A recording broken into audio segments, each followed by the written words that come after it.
It's time to put down your copy of Micro Machines because back in 1993, Rock and Roll Racing was released on American shores, and almost a year later for us Brits. And when it did, it received overwhelming praise, on the Super Nintendo at least, if the gaming press was to be believed. A game that featured a brutal multiplayer mode, hazards, stunning graphics that really were such a massive jump ahead in quality compared to stuff like RC Pro-Am on the NES, of course. And then you've got the music. Hearing tracks such as Bad to the Bone, Born to be Wild, Peter Gunn, Highway Star, or best of all, the true godfathers of metal, Black Sabbath, and their #1 greatest hit track, Paranoid, spewing out of the system in all of its tinny goodness, makes Rock and Roll Racing easily one of the most memorable 16-bit racers to ever grace the 4th generation of systems. On camera. And that's why today on Slopes Game Room I plan to look into the development of the game, its inspiration, its name change, its sequel, its spin-off, and of course, its complete history in The Complete History of Rock and Roll Racing. Welcome to Slopes Game Room. When I started looking back at the origins of this iconic game, I kind of fell down a rather big rabbit hole. As stated, the game was released back in 1993, and in short, the game was inspired by another game called RPM Racing, or to call it by its far more 90s name, Radical Psycho Machine Racing. This was in turn inspired by, or to be more honest, remade from the game Racing Destruction set, and even that has roots on the Intellivision with the game Motocross. On camera. The year was 1981, and PBA Bowling was released on the Intellivision, one of the final games to be found as part of the Sports Network series, which was released between 1979 and 1981. For the time, these were the games that helped sell the system in its early days. However, as the world of home computing and gaming started to split from sports titles to action titles, gamers started getting fed up with games that required you to only play in multiplayer. Thankfully, PBS Bowling was different. Sure, it had all of the traits that sold the previous sports titles, such as official licensing and the stylized green box art to remind people that this was a game in the beloved same series as games such as NFL football, Major League Baseball, and NBA basketball. All of course massive sellers for the system. But on top of that, this was the first game programmed by Mattel's own in-house employees. You see, APH Technology Consulting was hired by Mattel back in 1976 to not only design Mattel's answer to Atari's dominating system, but after the release it was these guys who would go on to make the majority of the system's in-house games.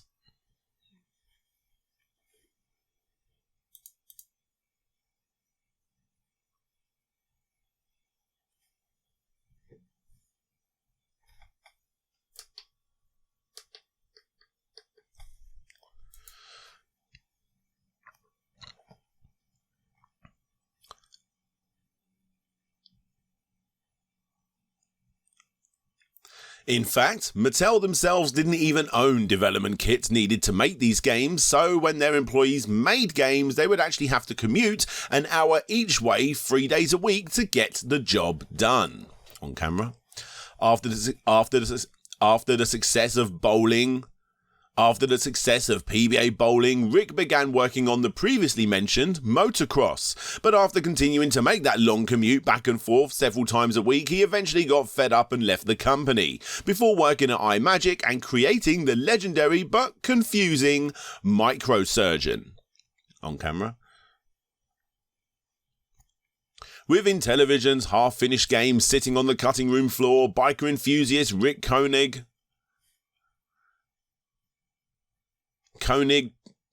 picked up the pieces and after a short amount of time on the unfinished code, decided to scrap it all, leaving only the concept and basic graphics in check. This new game was designed with a far more realistic, for the time, simulated biking experience, and again was released a critical success in 1983. In fact, this new isometric racing game was so well received that the same engine was used several times by Rick on titles such as Stadium Mud Buggies and Monster Truck Rally for Intellivision to a now very niche but still dedicated following. However, before then, when Don Daglow, the director of game development at Intellivision, left to work for EA, he got the old gang back together, and between them, they created a sort of follow-up to Motocross for the Commodore 64 called Racing Destruction Set. Now, for anybody that's ever played this very basic-looking split-screen game, the path towards rock and roll racing is finally starting to shape up here. Of course, going back and playing this Commodore 64 game nowadays is a little surprising, giving off a far more Excitebike feel compared to any kind of combat racer. But for the time, it worked. The amount of gameplay modes,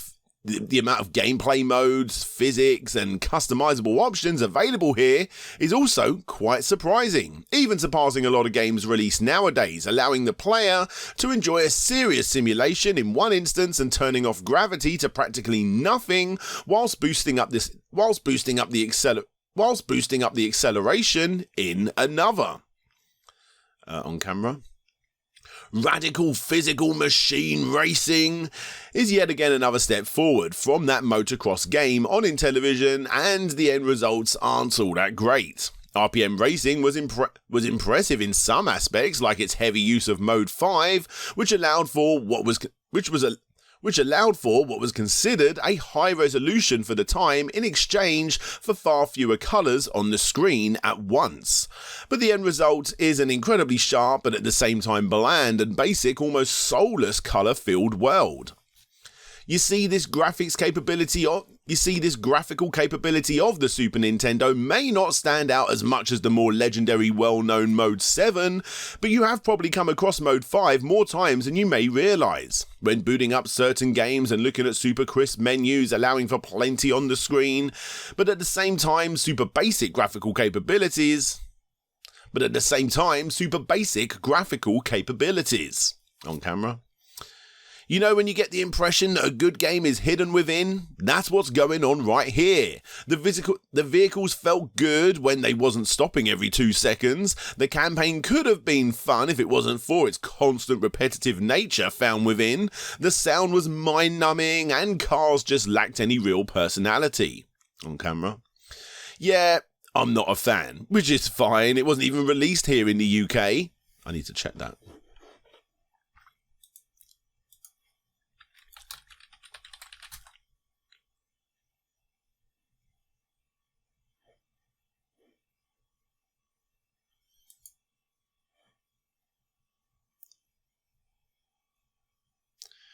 Okay, I'm sure if I had it back then, I'm sure if you did have it back then of course you can master every course and work around the game's flaws, but it's virtually impossible to go back and play now. It's just simply not fun.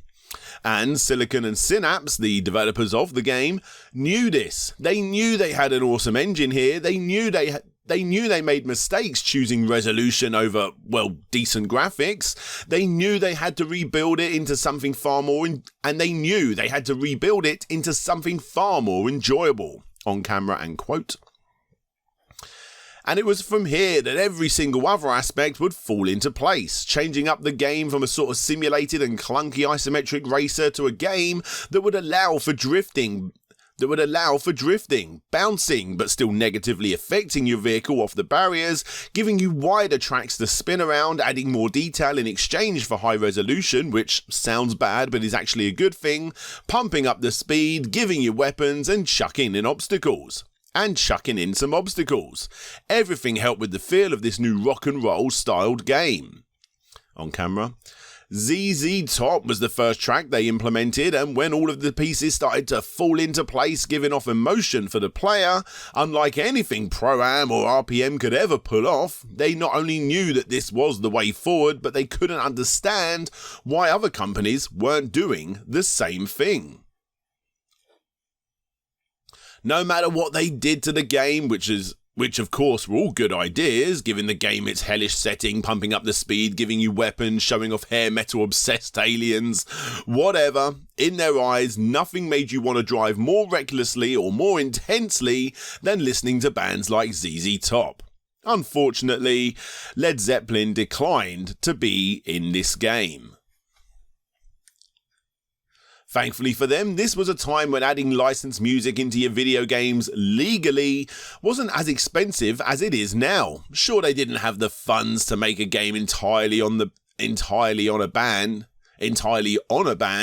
but getting the funds together to include digitized versions of popular high-speed repetitive tracks from companies that would normally license these tracks to restaurants, amusement parks, or, toilets, was indeed achievable. And although they were not the first to do it, they were indeed one of the first to do it right. It wasn't just a gimmick, it was an important part of rock and roll racing. It was an important part of the rock and roll racing experience. On camera. The legendary Larry Huffman added just a few snippets due to limitations to the awesome game, and well, for anybody out there that's ever played it, those voice samples will indeed be ingrained into your brain. On camera. When I grew up and eventually appreciated this sort of music, it was hard to hear it without hearing Larry for the longest time. Basically, rock and roll racing had great gameplay, it had great music, adrenaline-filled announcers, and manic multiplayer action that rivals the 16-bits best. The 16-bits best. Everything I just mentioned didn't come by chance, as explained. This was the long twisting path that had been progressing since the early days of the 80s. RPM was the misstep that resulted in the developers spending way more time on the gameplay with this title. One of the main obstacles the team wanted to beat was the game's difficulty, and one of the ways they did this was by adding some very light RPG mechanics to this racing game. The idea was to make the game as accessible to players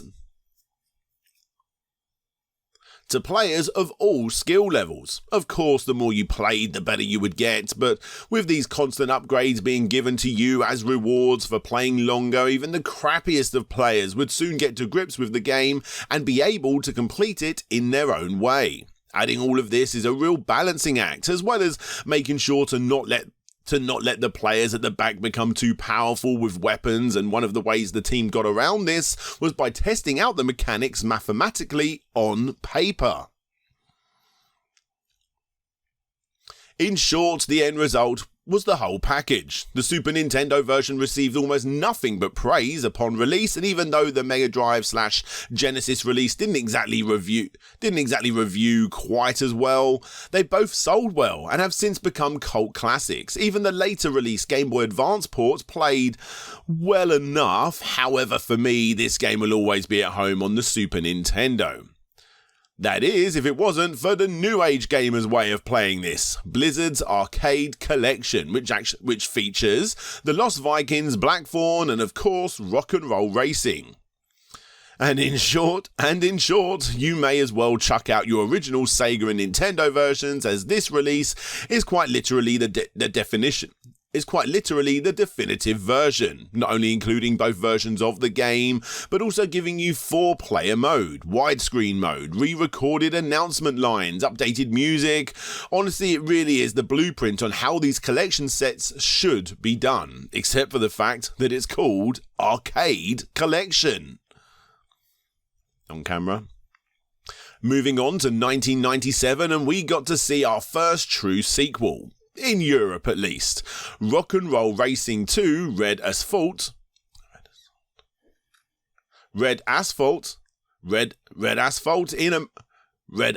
in America. Red Asphalt, or just Red Asphalt in America, was a 3D racing game for the PlayStation 1, of course coming off the back of the original and a whole heap of vehicular combat titles such as Twisted Metal and Wipeout on the same system.